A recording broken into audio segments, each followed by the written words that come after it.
firstly, thank you so much for having me here. It's a pleasure. Uh, I think it all has to start with dreams. I always feel that I have been a dreamer. I have been in my head an achiever always. Um, but yes, when you don't come from a film background, this was never a dream that I saw. Like बचपन में लोग बोलते हैं कि मुझे actress बनना है, मैं बोलती थी. I used to watch Madhuri Dixit and her songs and copy them. I used to always be into dance, but acting was never something that I thought of seriously at all. I was always into academics. My mom's a professor in Delhi University. My dad's a CA. I am an engineer. So it was a very, very academic kind of a atmosphere at home. Education was given a lot of importance. And this is something that kind of just happened. Someone just told me, you've got the height, you've got the face, why don't you start modeling? And I was like, okay, I'm not really sure if I want to be a model, but yeah, it could be an experience. So I started modeling while I was in my B.Tech, second year. And I did some TV ads, and whatever little bit of acting was there, I really enjoyed it. And I felt I could do it. And I felt I really loved being in front of the moving camera. And that's where that acting bug kind of caught me, and I was like, okay, this is something that I really like. I think there are very few percentage of people in the world in general who find their passion and find their calling and realize it, and then they do it every single day of their lives. Not too many people know that. काफ़ी लोग भेड़ चाल में चलते हैं, मैं भी चल रही थी. Engineering कर रही थी, हाँ मुझे science पसंद थी, but I didn't really know what an engineer would do. Sometimes we don't really explore things in life, and we don't really find our passion, and then what we do, okay, life mein kuch to karna hai. So, okay, I like science, I like computer science, let me just do this. I didn't really know what exactly an engineer would do. I even sat for placements, by the way, and I got like 2 job offers. But I have always been someone who, no matter what I'm doing, I think it's been ingrained in me that I have to give it my 100% and do it really right. So yes, I was one of those geeky students. I was one of those front benchers who had to sit on the last bench only because she was tall. Yeah, I had to, like, I wouldn't sleep before the exams. I would like stop eating. I would like really had to finish my course. I was the 90 percenters. I had like 8.7 percentile there.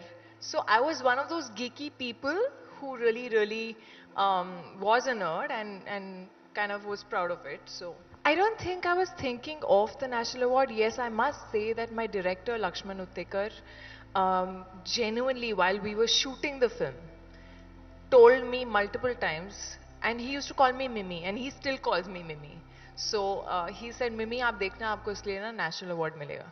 And I was like, sir, आप कहाँ जा रहे हो? Filmfare तो मिला नहीं है मुझे अभी रुक जाओ. I haven't got my best actress award yet. But he used to say it with so much confidence. And this is not when we finished shooting. We were still shooting, so he was still seeing me as the character. So I do have a diary where I kind of write down dreams and things that I want to do, I want to achieve. It could be anything. It was also a skincare brand which I wrote in it.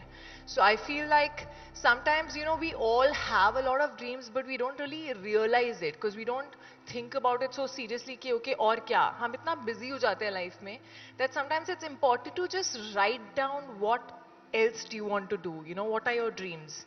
This is something I wrote in 2020. So for me, manifestation doesn't work like if I run too much after something, it doesn't come to me. It somehow happens like that. But this is one way of manifesting for me where I write it down and I leave it aside. So how did you celebrate your national award? How do I celebrate? Okay, firstly, I want to genuinely share what that moment was like, because it was probably by far one of the hugest, most important, and a moment that visually I will always remember. I was actually in a meeting, fortunately at home, and I was getting a call from an unknown number, which was a Delhi number, and I don't usually pick up calls, especially in the middle of a meeting, and I told my agent to like just get aside and take the call. He took the call and he called me and he's like, can you come aside? And I just went aside, and it was Mr. Anurag Thakur, and he personally had called to congratulate me and tell me that I had won the award for Mimi as the best actress. And I remember I was just like, I'm still getting goosebumps. I was very overwhelmed and I was just like, I didn't know how to react. And I obviously thanked and I kept the phone down and I said, I need to go and tell my parents. And I sort of paused the meeting and I ran down and I was trying to find my parents and only I could see only my dad sitting there. My sister was somewhere working out. My mother was not at home and I was just like so restless. And I just told my dad, I said, I won the national award. And he just stood up and he was like, huh? And he had these like tears in his eyes and the way he like hugged me. Um, my sister ran back at home and she was all sweaty and she gave me a sweaty hug. And I called my mom. My mother was at a salon getting a hair wash. Okay, and she was literally at the hair wash basin like that. And I called her up and I said, Mom, I just got a call. I won the national award. And she's like, ऐसे तो नहीं कर दिया किसी ने? Are you sure? सच में? And I was like, yeah, seriously, I got a call from the ministry. And he was like, oh, अच्छा, अच्छा, मैं आती हूँ. सबसे ठंडा reaction, हाँ, because obviously she was in the basin like that. She has come in wet hair. She has not even dried her hair there. The moment the head wash was done, she came back home and literally she came almost dancing to me and she hugged me. And I think that feeling, what I saw in their eyes, in my parents' eyes, I swear there is no bigger award than that. The feeling of pride, the feeling. I don't think I've seen that in their eyes that clearly, almost oozing out. I don't get teary eyed so fast in these moments, but I was very emotional. It was just a celebratory sort of a moment at that point, and it was beautiful.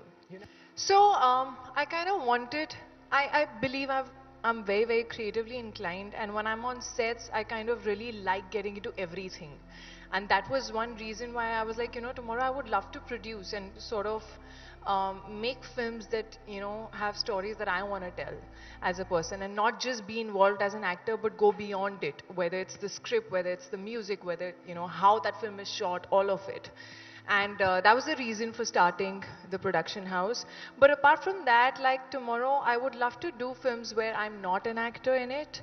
I would love to do content. I think one common thing that all the content of Blue Butterfly films would have and should have is a lot of heart in it, because I think that's something that I really like. I think Mimi is one film which, if I would have started a production back then, I would have loved that to be also, kind of something I would love to produce, because it's the kind of film that comes from my heart. And Dopati definitely is also that. It's very different what it says. It has a lot of soul to it, but at the same time, it's edgy. It's a bit of a thriller. And let me tell you, for me, after Mimi, it was sort of, I was craving to find a script like that. It's very difficult to find a script that has so much for you to do, that, has a lot of heart in it, that, excites you as an actor and challenges you at the same time. I had a lot of, and I read all the tweets. So I had a lot of fans also saying, when are you doing a film like that again? When are you, we want to see more of you and stuff like that.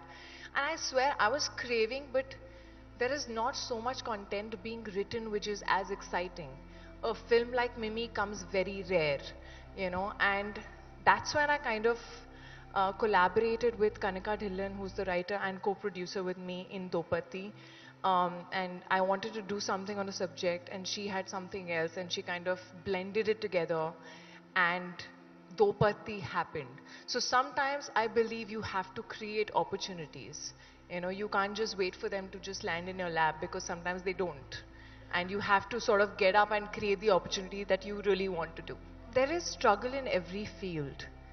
Okay, but I just want to say that to that young girl, that you need to dare to dream and you need to believe in yourself and you need to work bloody hard at whatever you want to do, because nothing is going to come easily, but if you really stick to it and stay at it and don't let the noise around you affect you,